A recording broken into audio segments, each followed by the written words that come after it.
Pernah nggak sih lihat kebun campuran yang kelihatannya rimbun dan alami banget? Mungkin kita mikir, wah ini tumbuh begitu saja ya. Tapi gimana kalau saya bilang, di balik semua itu ada rekayasa ekologis yang super presisi. Nah, di sini kita bakal bongkar rahasianya. Gimana agroforestry berubah dari yang tadinya cuma main kira-kira, jadi ilmu desain ekologis yang canggih dan berbasis data. Oke, langsung aja kita lihat. Gambar ini bukan cuma ilustrasi biasa loh. Ini tuh blueprint-nya. Apa yang kita lihat ini bukan sekedar kebun, tapi sebuah orkestra ekologis. Setiap pohon, setiap tanaman, bahkan sampai mikroba di tanahnya semuanya ditaruh dengan sengaja. Masing-masing punya peran spesifik dalam sebuah desain besar. Inilah inti dari agroforestry modern. Sip, ini dia peta perjalanan kita kali ini. Kita akan mulai dari unit terkecilnya, lalu kita pahami pilar-pilar utamanya, kita timbang untung ruginya, bedah interaksi biologisnya, belajar cara ngukurnya, dan di akhir kita lihat gimana semua ini mengubah pertanian jadi sebuah desain yang super cerdas. Gini deh, buat ngertiin hutan, kita kan mulainya dari satu pohon. Nah sama, buat ngerti agroforestry, kita mulainya dari sini, skala plot. Anggap aja ini bukan sepetak tanah biasa, tapi sebuah laboratorium hidup.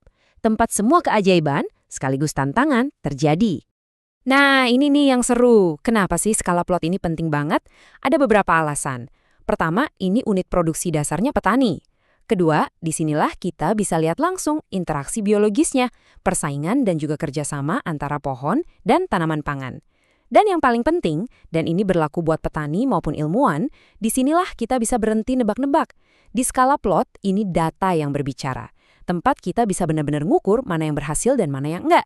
Oke, pertanyaannya sekarang, buat apa sih desain serumit ini? Tujuannya apa? Jawabannya ada di 4 pilar fundamental yang jadi penopang seluruh sistemnya.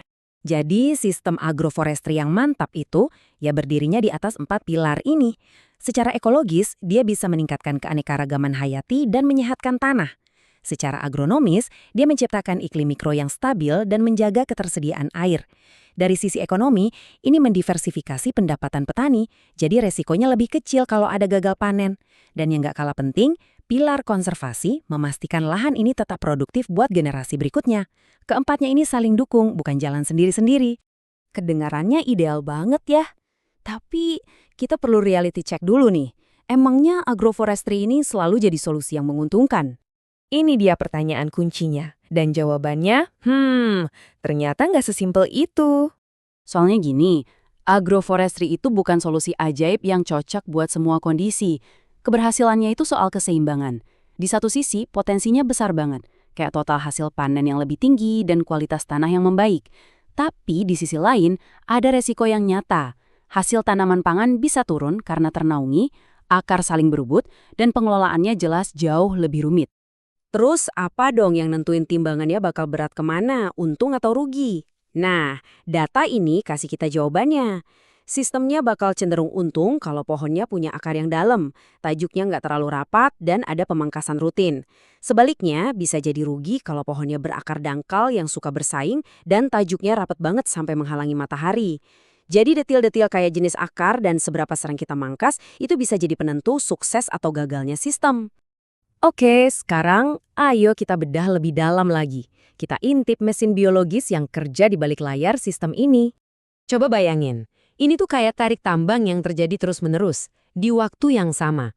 Di atas tanah, naungan pohon bisa menjadi baik karena melindungi dari panas, tapi bisa juga jadi buruk karena berebut cahaya.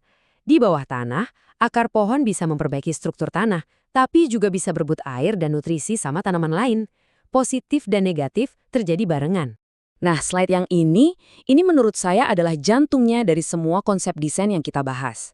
Ini nunjukin betapa pentingnya milih penghuni pohon yang pas. Pohon A, dengan akar yang dalam dan tajuk yang nggak terlalu lebat, dia jadi fasilitator. Dia bantu pompa nutrisi dari lapisan tanah dalam tanpa ganggu tetangganya. Sebaliknya, pohon B, akarnya dangkal dan tajuknya rapat, dia jadi kompetitor yang merusak. Rebutan air dan nutrisi sama tanaman di sekitarnya. Pilihan antara A dan B ini nentuin segalanya. Oke, kita udah lihat kan betapa kompleksnya sistem ini. Pertanyaannya gimana kita tahu sebuah desain itu berhasil atau enggak?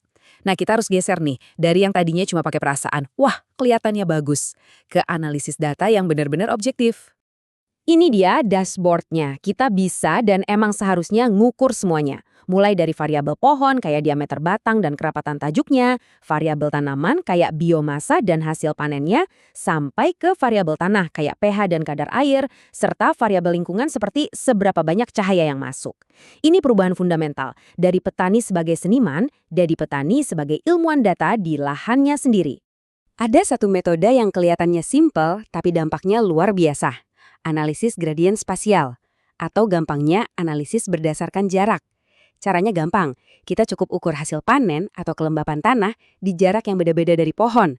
Misalnya di 1 meter, 3 meter, 5 meter, terus kita bandingin sama area kontrol yang nggak ada pohonnya. Dari sini, kita bisa lihat dengan jelas sejauh mana zona pengaruh positif atau negatif dari sebuah pohon. Sekarang kita sampai ke metrik yang bisa jawab pertanyaan paling penting buat petani. Semua kerumitan ini worth it nggak sih? Kenalin Land Equivalent Ratio atau LER. Ini adalah alat ukur matematis buat ngebandingin apakah sistem campuran kita lebih produktif daripada kalau kita menanamnya secara terpisah di lahan monokultur. Terus apa artinya angka LER ini? Gampang banget. Kalau LER-nya lebih dari 1, artinya sistem agroforestry kita lebih unggul. Contoh, LER 1,4 itu artinya untuk dapat hasil panen yang sama, sistem monokultur butuh lahan 1,4 hektar. Sementara dengan agroforestry, kita cuma butuh 1 hektar. Ini bukan cuma angka, ini bukti kita bisa menghasilkan lebih banyak dari lahan yang lebih sedikit. Efisiensi sejati. Oke, kita udah paham interaksinya, udah tahu juga cara ngukurnya. Langkah terakhir, gimana caranya kita pakai semua data ini buat benar-benar ngelola sistemnya secara aktif.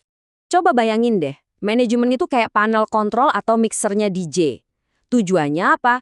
Ya buat naikin volume interaksi yang positif dan kecilin volume yang negatif. Setiap tombol di panel ini adalah tindakan pengelolaan yang bisa kita ambil. Nah, ini dia tombol-tombol atau tuas utama di panel kontrol kita. Mulai dari pemilihan jenis pohon yang tepat, mengatur jarak tanam buat ngontrol persaingan, melakukan pemangkasan tajuk secara rutin buat ngatur cahaya, sampai memilih tanaman pangan yang tahan naungan. Setiap pilihan ini adalah cara kita jadi DJ bagi ekosistem, menyetelnya untuk dapat harmoni yang sempurna. Jadi intinya begini, agroforestry yang berhasil itu bukan karena kebetulan atau untung-untungan, sama sekali bukan. Itu adalah sebuah mahakarya yang lahir dari siklus yang presisi dan terus berulang. Pertama, pahami cara kerja alami sistemnya. Kedua, ukur kinerjanya secara kuantitatif. Dan ketiga, kendalikan interaksinya lewat manajemen yang cerdas. Dan inilah inti perubahannya. Lahan itu bukan lagi sekedar kanvas kosong buat kita tanami sesuka hati. Tapi, lahan adalah partner dialog kita. Sebuah laboratorium hidup yang ngasih kita data asal kita mau dengerin dan ngukur. Keberlanjutan sejati cuma bisa tercapai saat prinsip ekologi diikat oleh evaluasi yang objektif. Nah, ini semua akhirnya membawa kita ke satu pertanyaan besar buat masa depan. Kalau kita bisa merancang dan mengelola ekosistem mini dengan presisi kayak gini, dengan data sebagai pemandunya, mungkinkah ini cara kita merevolusi pertanian, membuatnya lebih produktif sekaligus lestari? Sesuatu untuk kita renungkan bersama.